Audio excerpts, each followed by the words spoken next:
I am Gary Calamar with member-supported 88.5 The SoCal Sound. Please visit our website, thesocalsound.org, to download our app and see how you can support great music and this wonderful public radio station. I am very happy to talk with the legendary David Gilmour. Mr. Gilmour, of course, is well known for his work in Pink Floyd, one of the most influential and commercially successful rock groups of all time, as well as his great solo releases. His beautiful new album, Luck and Strange, is his first new album in 9 years, coming from the good folks at Sony Music. David Gilmour, hello, how you doing?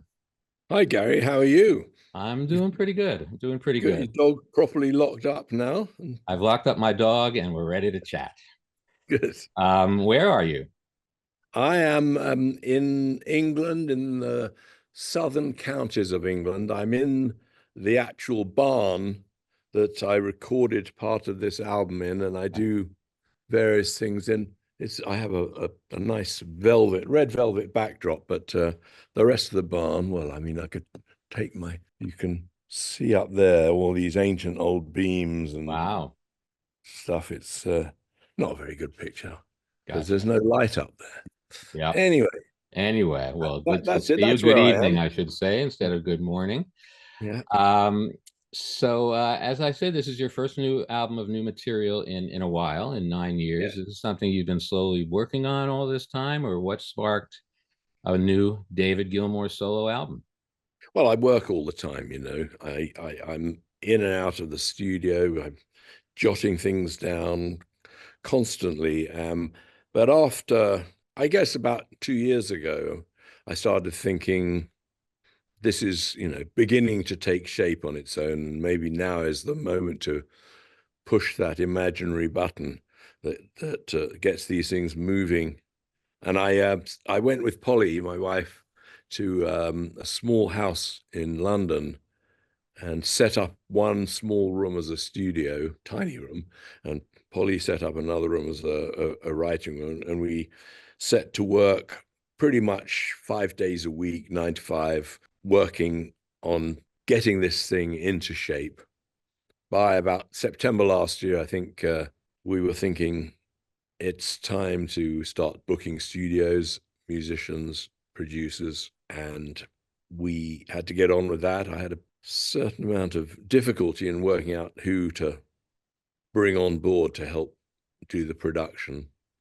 And Polly luckily went online, went on Spotify. I started listening to music, looking up people, producers, and then playing me some music. The most memorable of the music that she started to play with me was by an English band called Alt J. We liked their music, we liked what they were doing, and liked the production very much. So the guy that we saw had been with them from the start, over 10 years now, I believe, and who had won the Mercury Prize first time out, was called Charlie Andrew. And he was the guy we rang and said, "Do you fancy doing this job?" And he said yes. So we took it from there. Very pleased with that decision. How can you say no to that? Mm. As you mentioned, you work with your wife. The album is a family affair. In addition to your wife, Polly, you work with your daughter and your son. Yeah. Can you tell me? I mean, in your liner notes, you actually say, "With love and heartfelt thanks to Polly Sampson." This is her record as much as it is yours. Yeah. You guys have been married for some 30 years. Tell me about the song "Dark and Velvet Nights" that you and Polly wrote. Well, the Dark and Velvet Nights is a quite recent song. The tune, is not old. Some of them are a little older than that.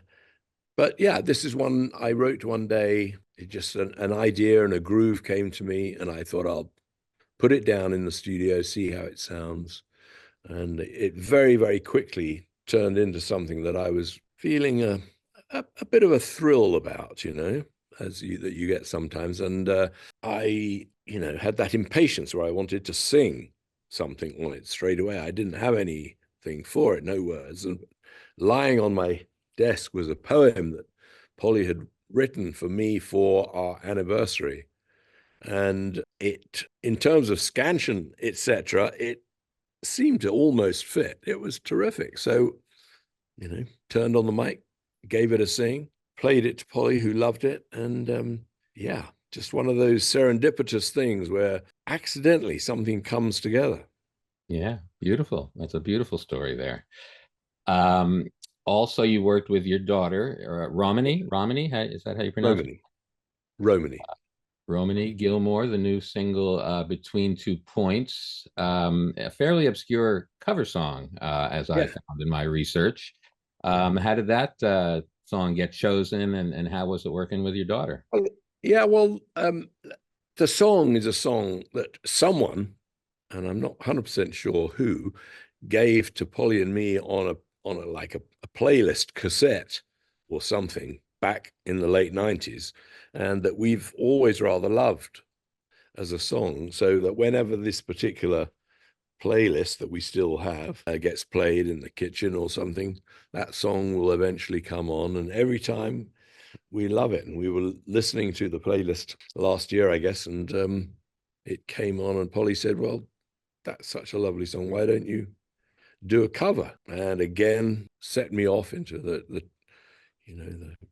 thing of leaping into the studio and putting down a very rough backing track, and printing out the lyrics, of which we got online, as we do, as one does. And then I sat and looked at the lyrics and read them, and I thought, well, actually, they're really not me. They're vulnerable, tender. I don't know. It's difficult. I just didn't think it would It work. was too tender for you. I not don't think of myself as not being capable of tender, but there's a vulnerability about it in it that I thought wouldn't quite work with me. So Polly again said, "Let's try Romany. Let's ask Romany to sing," and she was willing eventually after a bit of grumpiness, and had obviously heard the song that like we had, but didn't really know it at all. But we gave her the lyrics, sat her in front of a microphone. She's a pro in front of the microphone anyway. Has been doing it since she was tiny, and she basically sang it, and in one take. And that take is 90% of the singing that's on the record. Yeah, it It's turned out it's a great. lovely thing, working with your family. It's this it came to us during lockdown, and working on some live streams, which were originally for promoting Polly's book, which got basically all the work she was going to do, the literary festivals and things, were all stopped by COVID. There was a lockdown in March 2020. Her book came out in March 2020. So we started doing these live streams where I would do covers mostly of Leonard Cohen songs, because Leonard Cohen is a character in her novel. Oh, It's a novel that's about a real place and about a real group of artists in the year 1960. And by pure chance, taking a small role in the novel, which is about real people and many real events, Leonard appears in it, and he's a powerful presence whenever he appears anywhere. absolutely, Um, absolutely.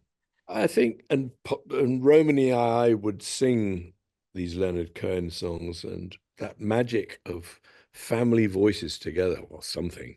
Her voice and mine just seemed to really fit together. And it allowed me, I guess, this whole thing allowed me to just think there are no strictures on me. I don't have to do this record or anything to do with it, anything like a Pink Floyd record, like a me solo record, anything else. I am at liberty at my advanced age to do pretty much anything that I feel like. And it was a bit of a liberating moment when that thought came to me. It sounds like a good place to be. You mentioned you're in your barn there. I Yeah. know the title track, Luck and Strange, features your late bandmate, keyboard player Richard Wright, that you recorded as a Right here in this jam barn, session demo in your just over barn there there. back in Yeah. '07. 207. Yeah. The track that he played on is the song. I started playing a guitar riff that I had made up everyone started joining in, and we jammed for 15 minutes. And that is the song. I mean, I've written bridges and choruses, and I've used the same drums to and put them, superimpose these other instruments over it to create these other things. But all the rest of it is the first original jam. It was never rehearsed. It was never re-recorded. It all is exactly how it was. In fact, it's so sort of kind of strange to listen to it like that, that we've put the original jam as it was, full 15 minutes of it, as an extra on the album. So other people Ah, can listen gotcha. to it and go, hey, wow, this is the same Well, and not the same. nice that you could bring Richard back in this way. I happen to have caught the Pink Floyd Animals tour at Madison Square Garden back in 1977. I'm not a young man either. Amazing show, of course. I know you're doing a limited number of live dates in New York and Los Angeles. What can we expect from these shows? Any flying pigs or any other surprises that you want to tell us about? I think I won't bother with the pork. I'll leave that out of it. I'm building the set, the show. Initially, my first thinking is about the new album, because Of I'm course. a guy who likes to look forward and not look back too much. But I've written a list of songs, and they encompass my Pink Floyd years from 69 to 94, I guess, in terms of the songs that we'll be doing. So the whole long thing, and songs from some of my solo albums. Um, but it's not quite set in stone yet. I haven't started the rehearsals yet. We will see how they start sounding, how they start connecting, and we will put a show together.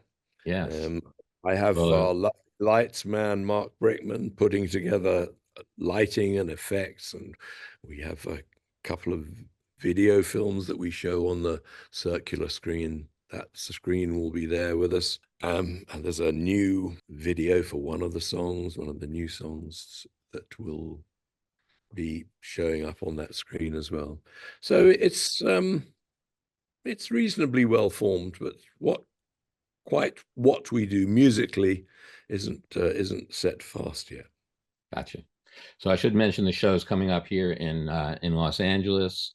Um, the Intuit Center on Friday, October 25th, and a few shows at the Hollywood Bowl, Tuesday, October 29th through the 31st.